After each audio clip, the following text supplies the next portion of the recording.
It's Mauricio Mejia live on YouTube. All right, guys, we are back. It's Mauricio Mejia live, straight from Silicon Valley, the tech capital of the world. And, we've been experimenting with technology. We're definitely putting it to the test here.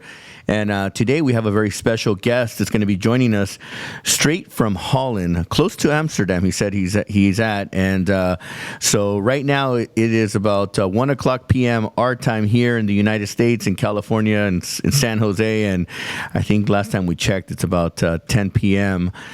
His time in Holland. Machiel Hoek is in the house today. How are you, sir? I'm good, thank you, Mauricio. Thank you for having me. It's wonderful to be here, catching the show.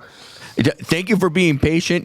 Just like anything, we want to think that technology helps us get through things and makes our life more simple and efficient. But, sometimes things just happen, and we just have to learn to be patient and work through them and, just get through it. So.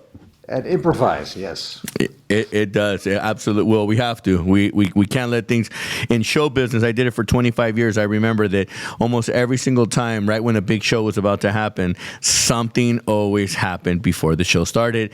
And I remember that we always had to improvise, and it was the show must go on. And today, the show must go on. So I want to say thank you for taking the time. I know it's very late where you're at, but you seem to be wide awake. You look wide awake to us. And I just want to say thank you. We have a lot to talk about in a very short period of time, and so I'll be mindful of that. But again, thank you. We're in two different parts of the world, and again, through technology, we're making this thing happen. So.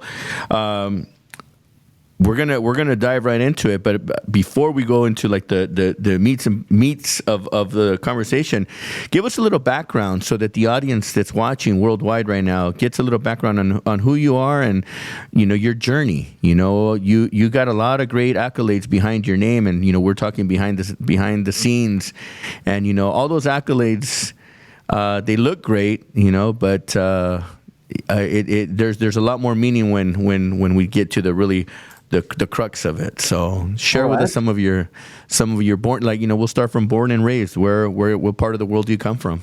I'm in Holland, close to Amsterdam. Everything is close to Amsterdam. We're a small country.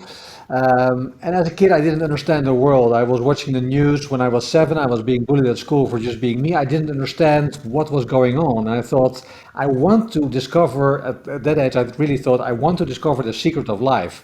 But I was just rewarded for being, intellectual, and I thought I had to discover that through my mind. So I just started reading a lot of books, and I started studying and just followed my father's footsteps of becoming a CPA, an auditor or accountant. And I thought everything was going through ratio and logic in my mind. And it took me a lot of years to then discover that you can solve a lot of things in your mind, but the secret of life, definitely not there. So I was just going to say, did you figure it out? Because if you have, please share with me. And as a matter of fact, we won't share with the public. I want to know it first. This is not a commercial, but it's in here. And I literally read over 2,000 books in my life. I studied every religion, spiritual pathway, books on secrets of the extraterrestrials, on secrets on the planet, trying to find out what was going on and why I was so wondrous about the world and what I didn't understand about it. And at some point in my life, I was just at the brink of financial independence. I had sold my company and just needed to stay 3 more years. And then a large pile of money would be there for me because I had to fulfill those 3 years. And the first time after that sale, I was on holiday with my wife in France, and I was just sipping a nice glass of cool white wine, looking around and saying, okay, this is wonderful. 3 more years, I'll be independent financially. I can finally do what I want. I can then go searching for the secret of life, maybe in a different way. And then just my heart.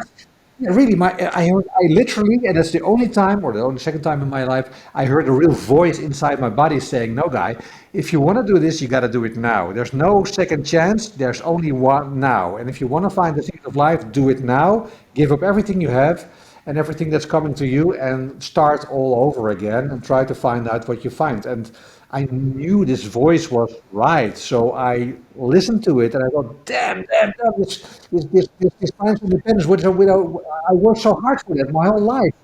I had to give it up, and starts like fresh again and all over. Sounds like me. Sounds like me and my There craziness. you My go. my entrepreneurial journey. I started when I was 15, and I thought I was going to figure it out at a young age. But life is a journey. Life is a journey, not a destination. And I've loved every single minute of this journey that I've experienced. So and I know. So did you find your secret or what you were longing for? Well, I want to think I have. I want to think that I think what I have figured out is I've figured out systems that work and systems that don't, and things that don't work. I don't want to. They're not a system if they don't work. They're just things to avoid. And I think that along the way, the entrepreneurial journey that I've been, starting from such a young age, that I have a lot of experience and I've gained a lot of wisdom through the trials, right? I don't want to call them mistakes or accidents, but it's part of the process. And, I've gotten to learn what not to do in order to get the results that I want to get as we move forward, right? Yeah. If that makes any sense, sometimes I amaze myself with my words because I'm like, wow, did I just say that? That come out of my mouth. Yes. But like you, I've gotten really into reading a lot of books. I do five books in a day. Not I read them up, but I read like dailies. I have five books that I'm reading.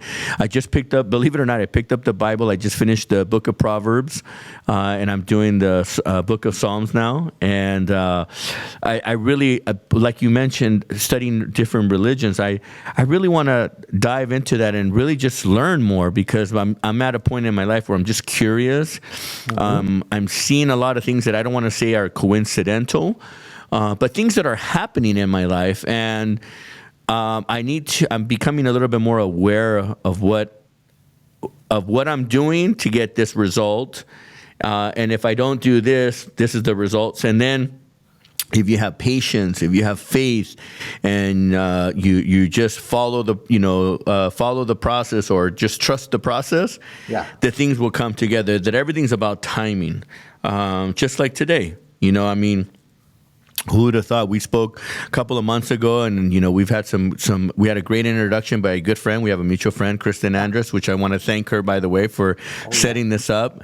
I love her. She's family to me, and I think that her talent her belief in me has exposed a lot of my inside, a lot of the things that I want to just bring out to the surface.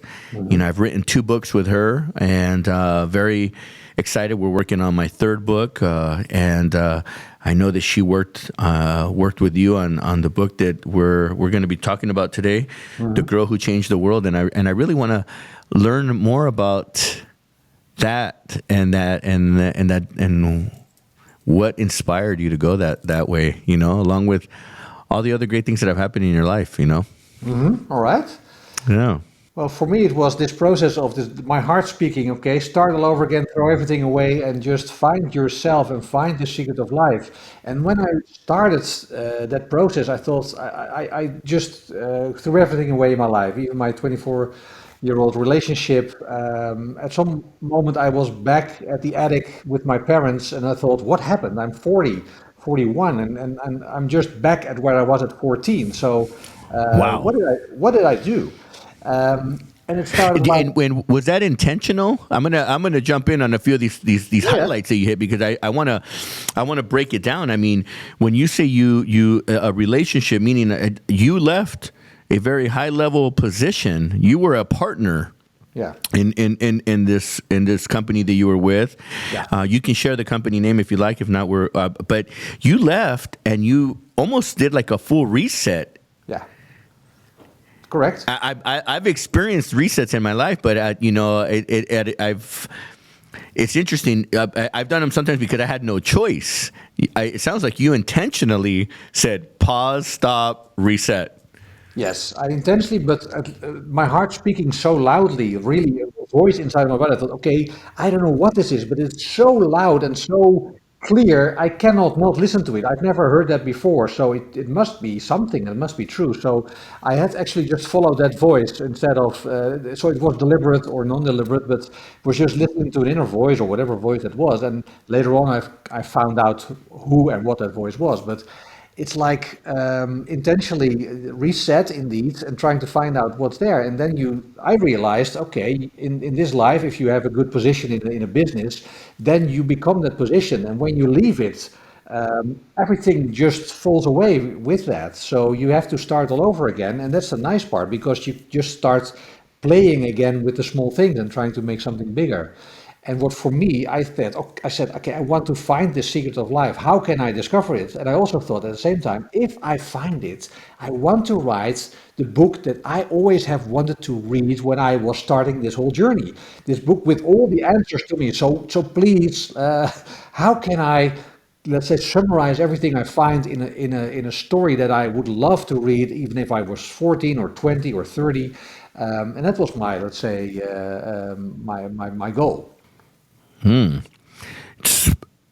What was the trigger that lit the fuse? What I mean, your heart was speaking, but you obviously have to take these are just thoughts and ideas, but what made you take the action? Because all these great ideas don't work if you don't take action. So you just dove deep and just started to write, just started to put your thoughts on paper. Was it a culmination of things that you put together along the way, or did you just sit down one day and just went to town writing? I came from business. I was raised in a business way, like you can relate to that. So I thought, okay, I'm going to do this methodically. I started the new year with a plan saying, okay, I'm going to dig this canal in my head from A to B, and at the end of the year, I have this book written, and I'll do the research like that, and I'll write so many pages per day, blah blah blah blah. So really managerial, we're going there. And Right. after 2, 3 months, not a single word was put on paper. I was still like, what the hell happened? I'm laughing because not because I just because I know where this was going. I'm like, we can write all the plan, we can have all the New Year's resolutions, all the great ideas, the master plan we think, and then day one starts, and it just seems that life just happens, and when life happens, life happens, and you just have no control, and you have to adapt. Totally true. Just so that's why I'm like, I could feel it. No, that's totally true. So the second after these, I think 3 months, I just once more heard this voice saying, "Surrender to the stream of life. Just let yourself flow into this canal that has become a meandering river, going anywhere except going to be where you thought it would go, and see what happens." So I thought, okay, I got to just let go everything and just, I don't know, let things just happen, and that's when the magic happened. And along the way, everything that I tried to plan didn't work out, and everything when I just let go and was there only, let's say, open with an open mind and open heart, the magic really happened. And that was such an amazing discovery. But still, it's hard for me sometimes to just trust that process. Like we say, just trust the journey, trust the process, just be there, do nothing, because that's not how I was raised or how we were raised. We need to do something. We need to have a plan. We need to go for it. We need to have perseverance and get there.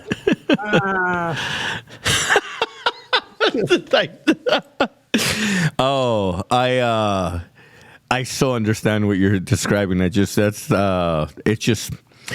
life. I'm gonna say what I was translating from what you were just sharing right now with all of us is that, to me, the first word that came to my head was surrender.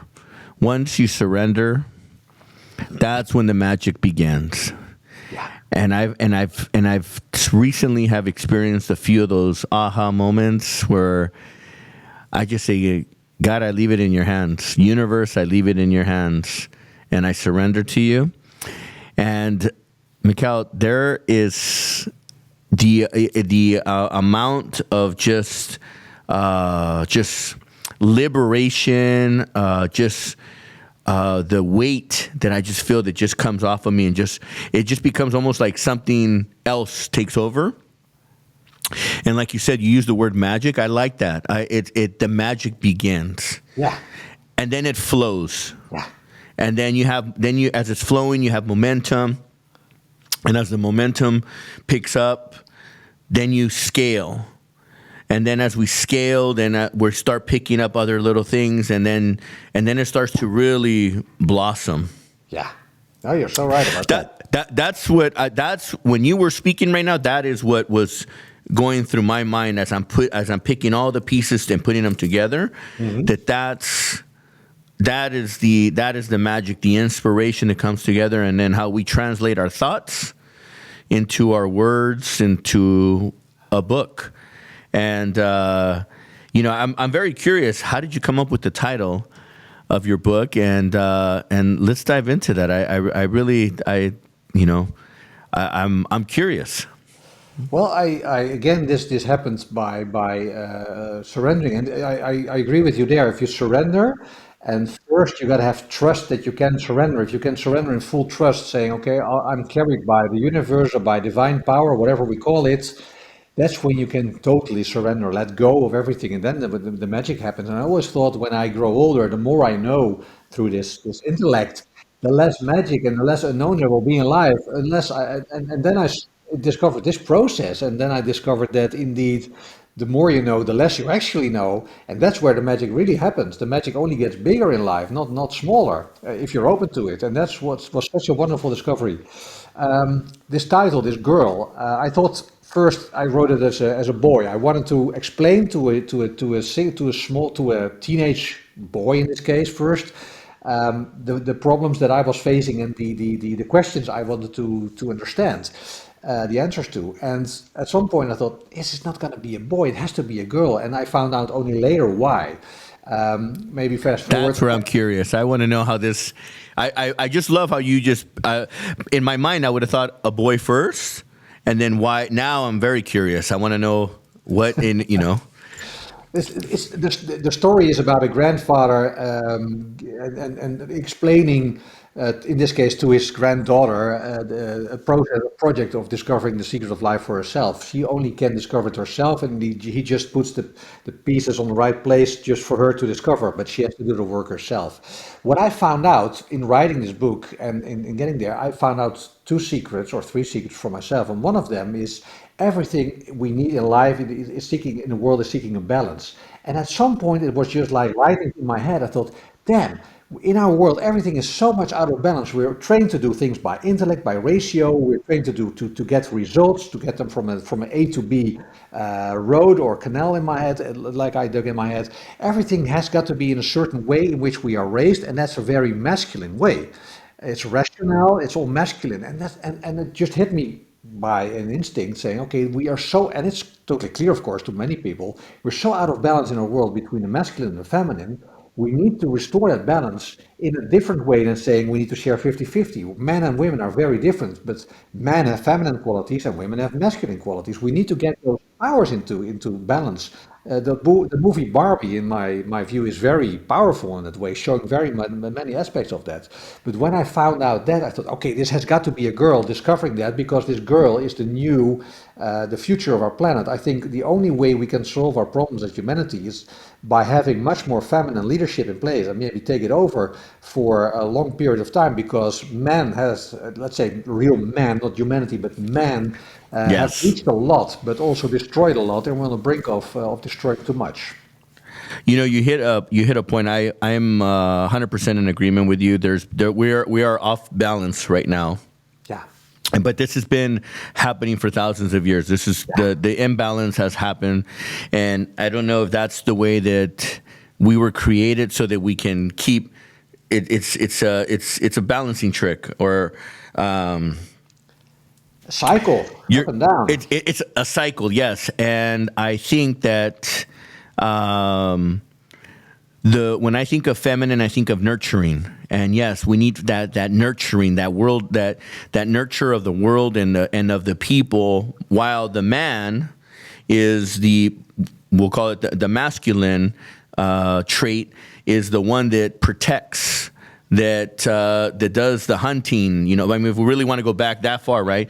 It has those traits, but comes home to the feminine side to nurture, But I think that, again, we are so programmed to think certain ways, and that we've lost our balance, and we've also at a certain point we've lost our identity on all fronts. And I know that there's moments where I'm really in touch with my feminine side, and I can understand and reason and nurture and have compassion.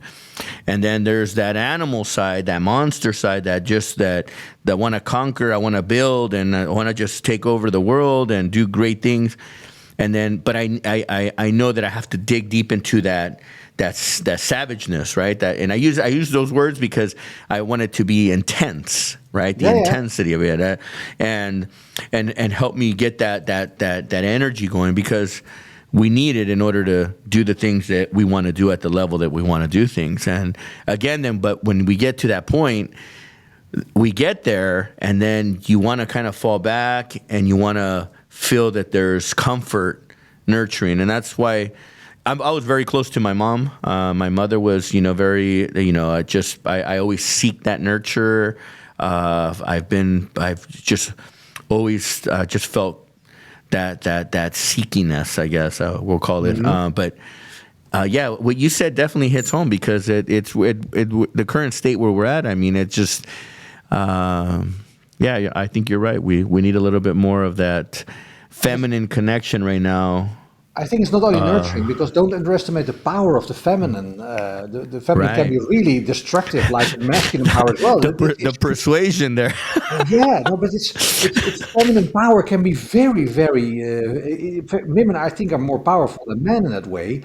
But we've been led to believe that men are natural leaders, and they're not. And we've told this story of the alpha male within packs of wolves, etc. It's been interpreted and brought in a story by men. But if you ask biologists to look at, to explain what's happening in also in packs of wolves, it's not the alpha male that's the dominant aspect in a group. They are the protectors, as you say. They provide shelter, security, safety, because they're strong.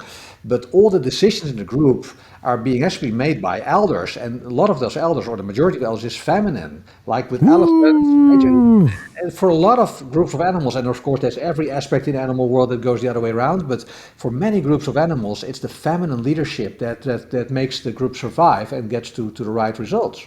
And men, of course, powerful. And if you look at yin and yang, the yang energy, the masculine energy, in that let's say symbol of the circle, is the bearer, is the foundation of the feminine energy. So by virtue of the masculine energy being there and being in service of the feminine can create new life and create the whole circle to move. But the masculine is in service of the feminine primarily in the first start. And in our society, it's all tilted upside down, because we have created it totally different, and that's not natural, apparently. Okay, I don't know how to follow up after that one, because I'm just like, you're right. I mean, it is the dynamics, I mean, again, just when I look at where we're at in the current state of the world right now, I think that we definitely, we're looking for that leadership. We're looking for that nurturing, that compassion. And right now, just some of the leaders that we have on running this world right now, it's pretty interesting to see the amount of testosterone that's being pumped out right now.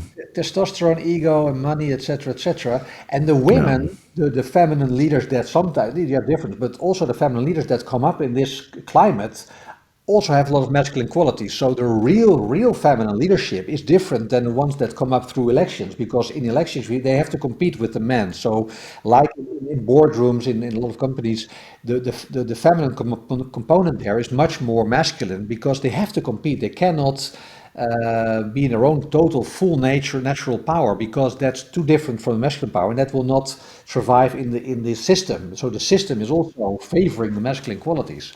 But hey, that's a part of the story, and for me that was one part of a secret, whereas the other part of the secret was understanding through quantum mechanics and through the aspects of how things really work on the smallest level and on a large level, like the atom and the universe. They're actually the same. They're mirroring each other, like the whole world, and your whole life, your whole world is actually mirroring your insides. And I found a certain way to understand and explain to myself how the outside world is actually governed by my own approach, by my own wiring, by my own feelings, and that I have control to master it. I cannot move objects, but I can change the way things appear to me in a way, and I'm learning that. But by just understanding that it works that way, things really shifted because I'm in control. I'm actually the cause of everything. If I weren't there, I wouldn't have that experience. That's a wonderful way of thinking and spending life I for me. the next thought that popped in my head is I love the movie Oppenheimer. If you've Yes. watched that movie, I'm a very quantum thinker. I love quantum, and that's what you made me just think right now. When we started talking about yin yang, once you talked about the atom, the first thing that popped in my mind was quantum thinking, visionaries, right? I'm already seeing the next 100 moves ahead, and then I'll reverse engineer it and I work my way there. But I've already seen the final. I know where I want to be, and in order to get there, in my mind I reverse engineer it, and I will get there, and we'll figure it out along the way. But that's exactly what you just said right now. Just made me think of. There's a scene in the movie Oppenheimer where they finally figure out the explosion, the triggers of the atom, and then all of a sudden it just starts to boom, boom, boom, just starts blowing up, and it created a trigger effect, and it's almost like an infinite trigger effect. There was never an ending to it, and that's what blew everyone's mind away to say, wow, if it becomes an infinite explosion, it will never stop. It will blow up the universe. That's what they're afraid of then at that moment, right? Exactly, and I felt that. I was like, oh, because I can see it, I could feel it, that movie made me. I dove into that movie, and I almost became. As I started to see the effects of it, I was like, wow, these guys. I could see why it became very scary to think that, and it's very interesting how we're using our thinking right now to figure out, like when you use the words "the secret of life." Well, secret of life. Those are powerful. That's a powerful statement. That requires a different level of thinking, a different tuning into different parts of our mindset, and really breaking things down. I mean, and again, referencing to the point where you did a reset. I've done a few of those, but because the intensity was just so, it's almost like forging metal, right? Just like. Or the diamond, right? The compression, right?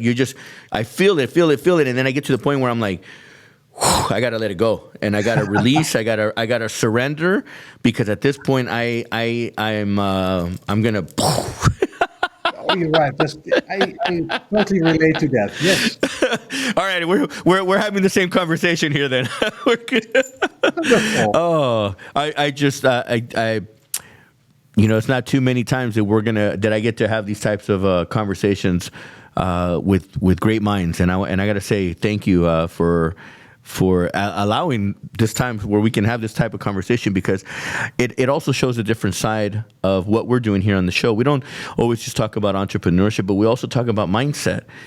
People always think that, and we're going to reference this, you have a lot of different accolades, a lot of different titles behind your name because you've earned them. Today's world, it seems like they put, I want to be the CEO of my own company, or the CEO of my own social media, or I'm this, and that. But they don't have the substance or the mindset behind it. It's easy. Everyone can say they want to be a business owner or an entrepreneur, but if they don't have the work ethic, if they don't have the mindset, if they don't have the patience, they're not going to reach those goals, because we know very well that it takes time, energy, and I'm going to say money, but it takes time, energy, and patience really to reach certain goals and pinnacles in our lives. True.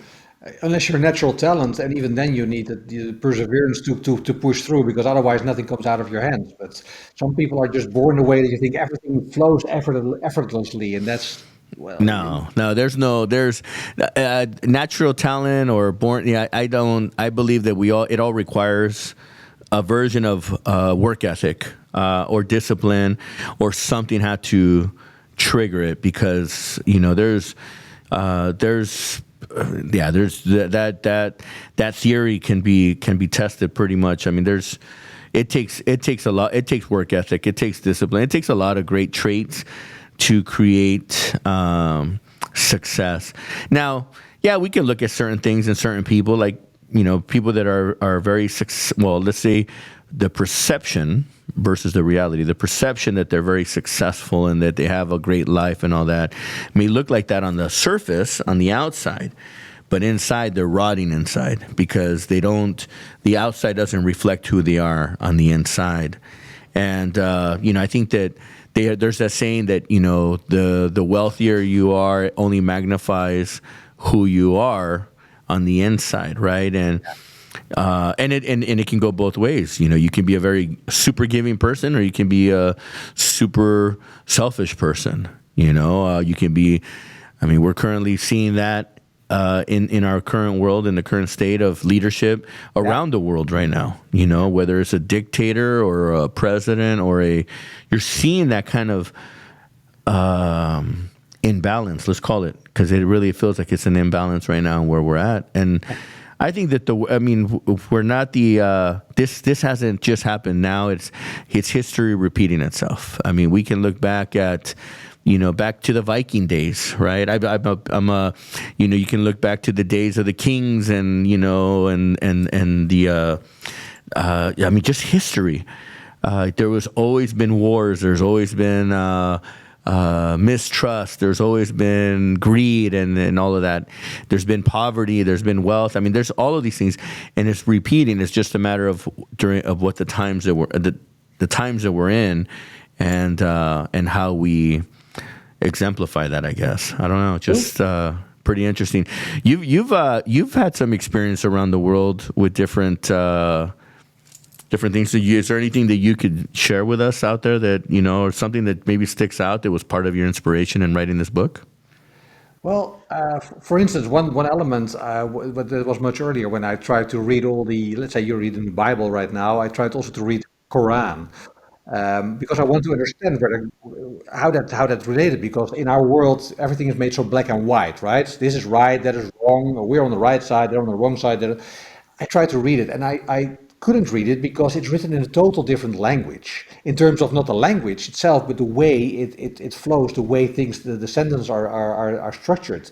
It's such a different poetic way, or way of putting things forward, that if you're raised in a Western way with a Western mind, it's hard to read it, because you need to be brought up with that, or really try to understand that. And that for me was one step, together with my grandmother always saying, if something, she lived in Amsterdam. So in Amsterdam in the 80s, you had a lot of weird things going on. And she always liked to say, it's not weird, it's just different. And that nested in my mind, saying, okay, it's not weird, it's different. So it's our judgment that is weird, but for someone else, it's just perfectly normal.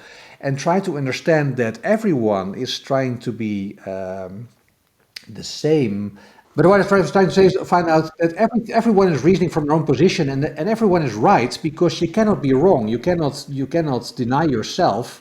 But the hardest aspect of that is trying to understand, not approve, but understand people who commit crimes, who kill, and this is really, you're getting on the extremes of the scale. But if you can at least try to understand where they're coming from, that gives the root for the solution. And everything in our world is magnified in a way, or amplified in a way that this is good, this is bad, you're with me or against me. There's nothing in between.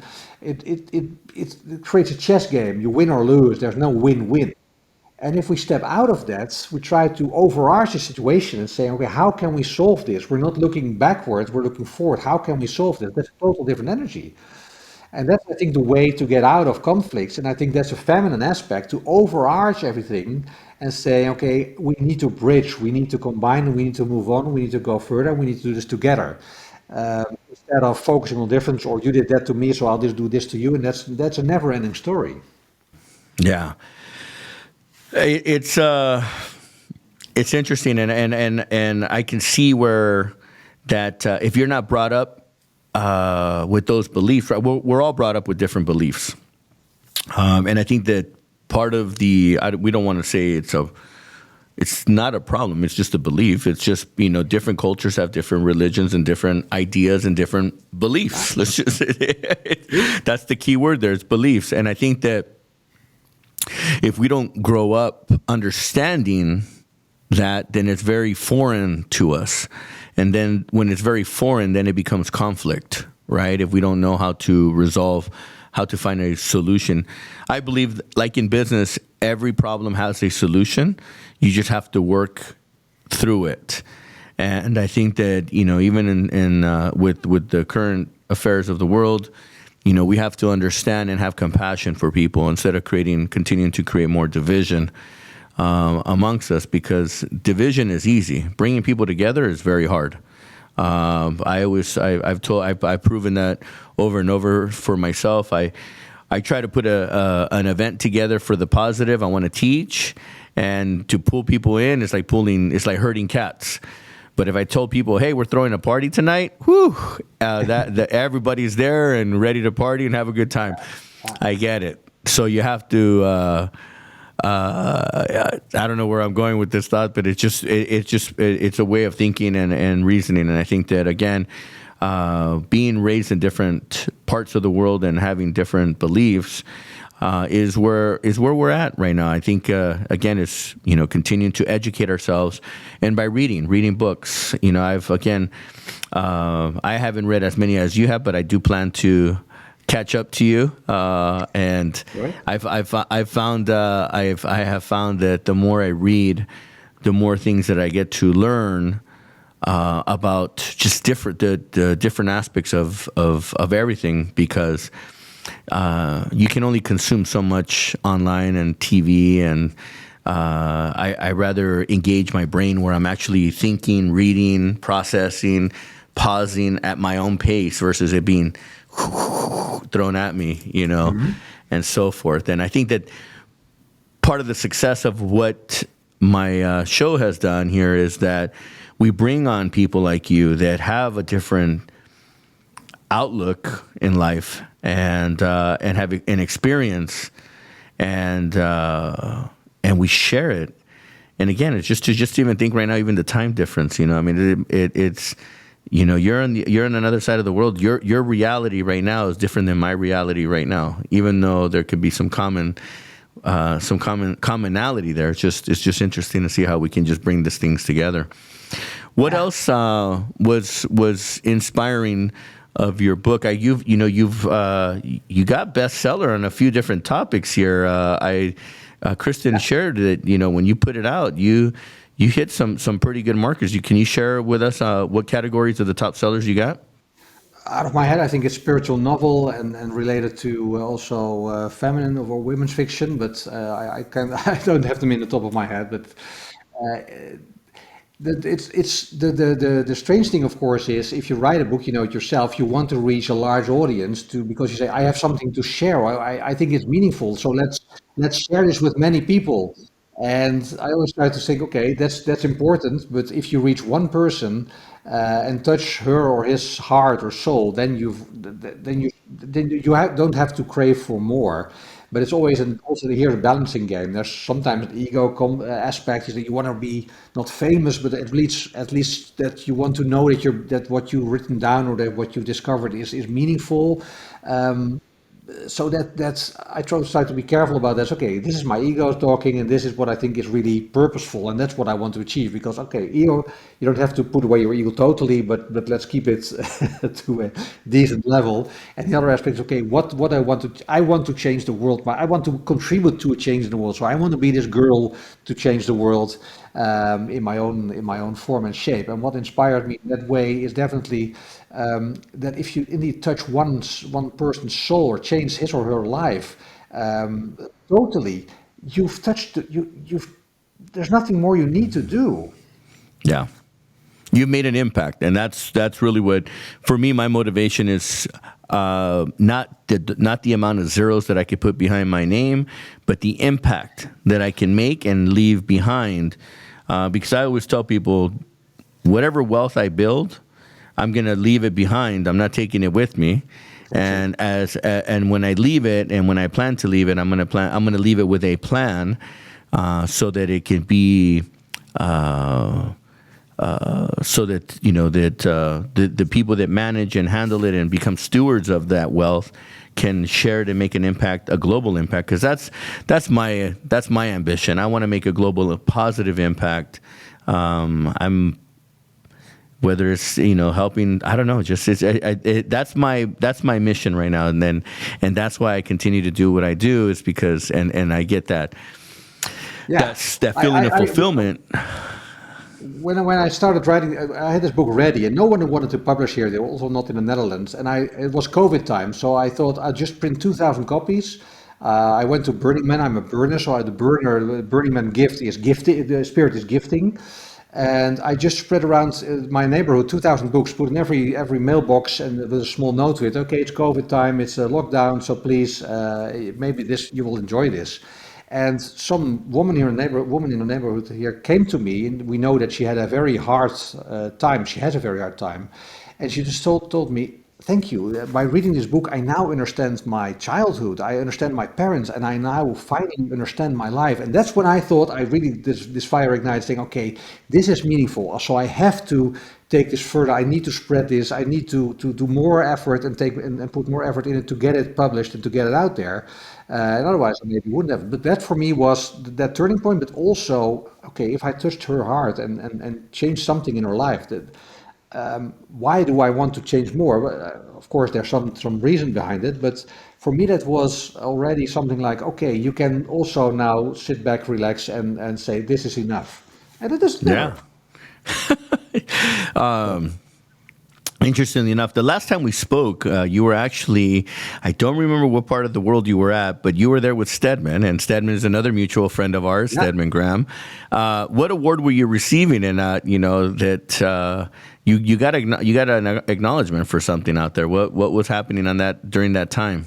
It was kind of the European Oscars were awarded, so it's more movie related, and he was presenting that. And at that day, the American version of my book was launched, so he was part of joining that book launch. So it was more like an accolade there. I didn't get rewarded or awarded because it was all Oscar related, so it would be wonderful to get something like that. But it was more like, hey, this guy just launched his book today, and it's meaningful. So that's why it's nice to have him in the spotlights here. So that was a wonderful thing. I got a touch of a flavor of Oscar, and that was wow. Let me ask you: do you think that the book can be translated into a movie type? It is a movie. It is a movie. It is okay. Yes. So it's not that. Yeah. It's if you read it, you see it's a movie. So it will be a movie someday. Okay. If asked to as short as possible describe the book, I say it's Barbie meets Oppenheimer, and that's indeed what I connect this to me, because that's what it is. And it is a movie in itself. That's pretty explosive there. That's explosive. That's explosive, that's a lot of energy. That's a lot of energy. Wrought calmly. Yes, that's right. Yes, real calmly. Yeah, no, I love it. Well, let me ask you, what do you see in the near future for what you're doing? Are you going on a book tour? Are you looking to go on speaking engagements? How can we support you here in the United States aside from promoting that? I mean, how can do you have plans to be here in the U.S. anytime soon? Yes, sure. Because I think I like America. I like the States. I like Americans. I like because America has, of course, made such a huge impression in the world.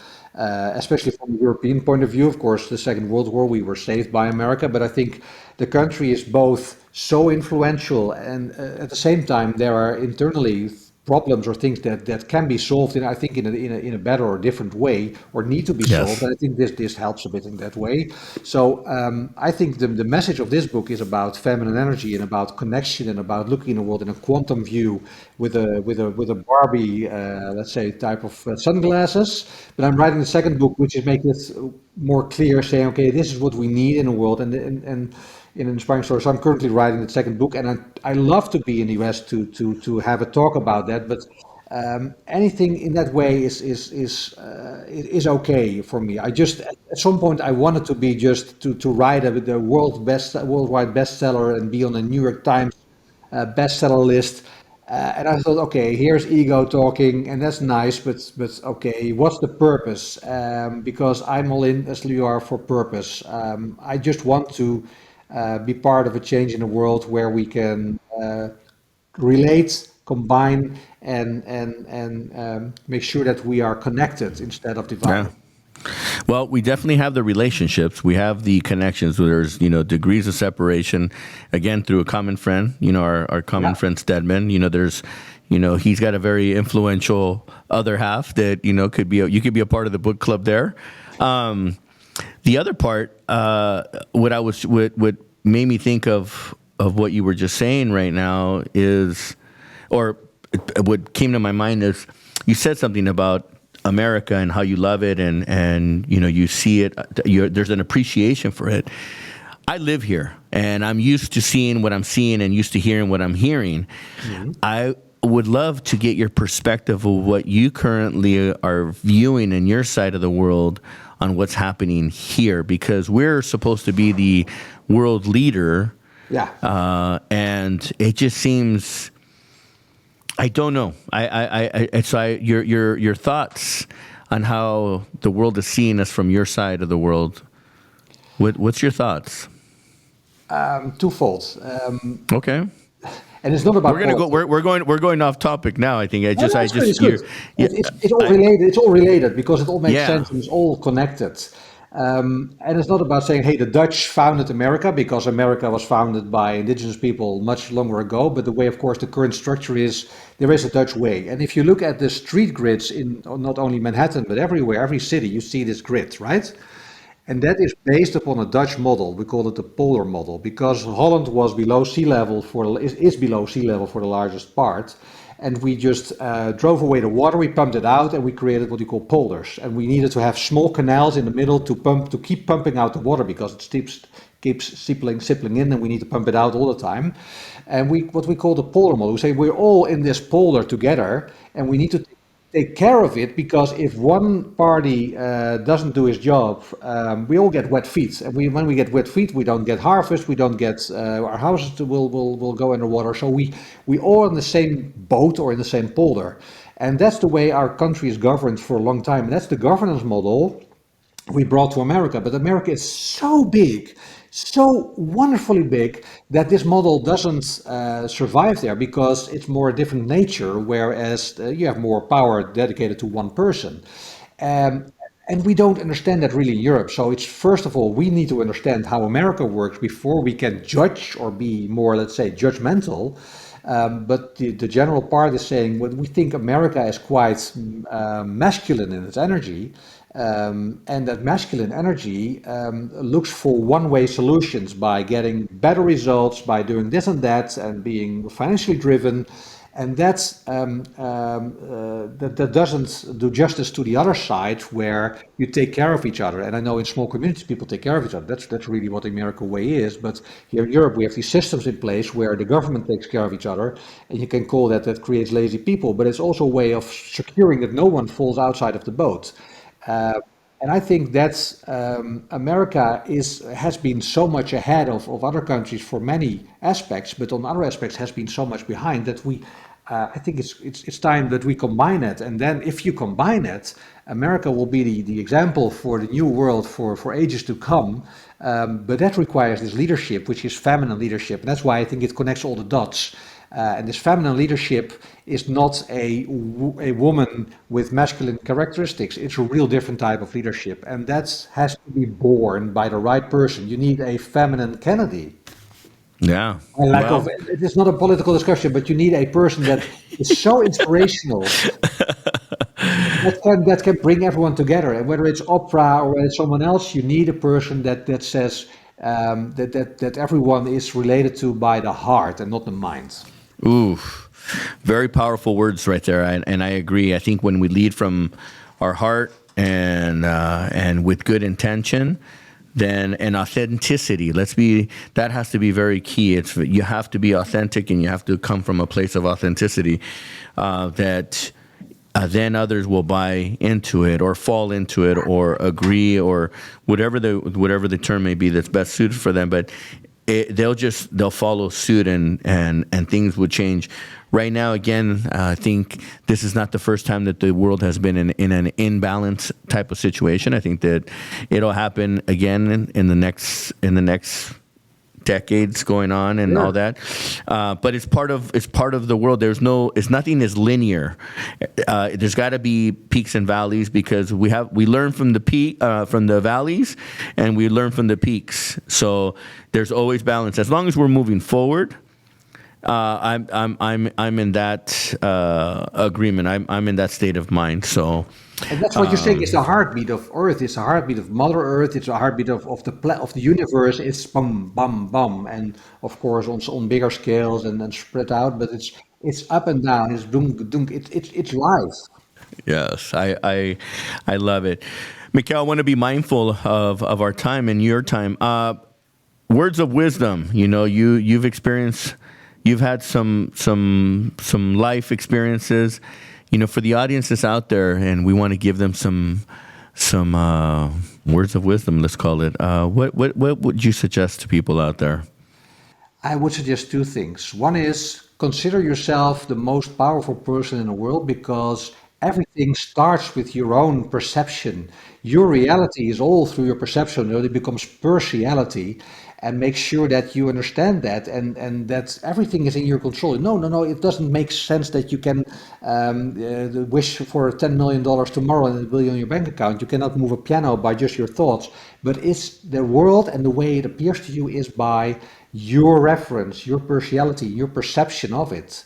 Secondly, the other thing that I found out, for me, is totally true, and also what I learned from talking to people that have gone through a lot of big ordeals, is that it all makes sense. Everything makes sense. Everything is for a reason. Everything is connected in a bigger to the bigger picture. If you feel that, every ordeal, every setback, or every challenge in your life will be, you can trust, and then surrender to the process, and then magic is everywhere, every day, every minute of life, and sometimes you need to be reminded of it.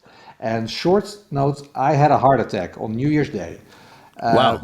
And this New Year's that just happened? Yes. And I thought 90 days ago. 90 days ago. And I thought, my God. When I was told by the doctor in the hospital saying, you're having a heart attack right now, I just felt this moment of potential panic for 1 second. And then I thought, I written a book about, it literally says everything makes sense. The heartbeat, it's about heartbeat. It's about heart energy. My heart is in there. My heart and soul is in there. So I can only, if everything is true right now, this is my moment of choice, of decision. I can only live this by adhering to what I put in words there in that book. So I thought, I made the decision, this all makes sense. Whatever the outcome is, I trust the process. I surrender, and I just be totally in trust and surrendering to whatever may come. And that's what helped me get out of this second of panic, and it really changed the way I see things in life right now. So that for me was also a moment of not awakening maybe, but it created more magic in my life.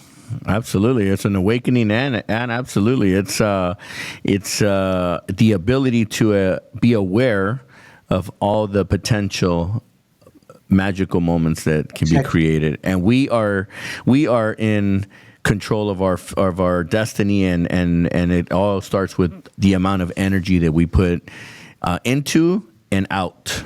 So, Machiel, it has been an honor and a pleasure to have you here today with us, visiting us from the other side of the world, from Holland. Thank you so much. I can't wait to have this show out and sharing, eventually sharing with the rest of the world your experience. And again, people want to find your book. It's on Amazon, The Girl Who Changed the World. And it's anywhere else that they could find it, or it is an Amazon, Currently on right? Amazon. It will be in bookstores, but that's a process to come.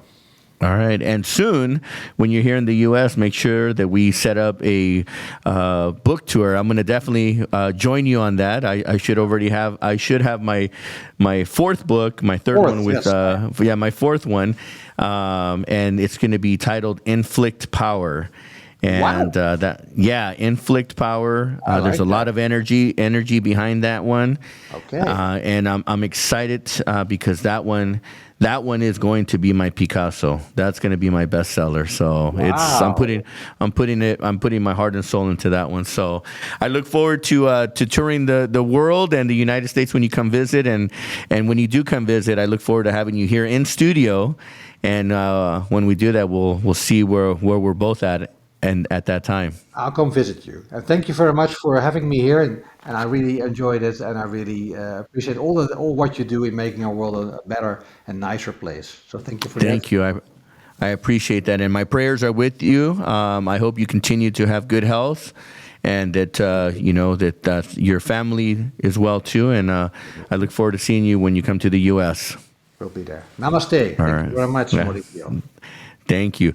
All right, guys, I want to thank everyone for tuning in today. Mauricio Mejia live from the heart of the world, the tech capital of the world, Silicon Valley here in San Jose. It is Mauricio Mejia live with our special guest, Machiel Hoek today. Don't forget, The Girl Who Changed the World. You guys got to look it up on Amazon. Make sure to pick up a copy. All right, guys, thank you. Stay tuned. Make sure to like, comment, and subscribe to the channel, and we'll see you soon. Like, comment, subscribe. Mauricio Mejia live on YouTube.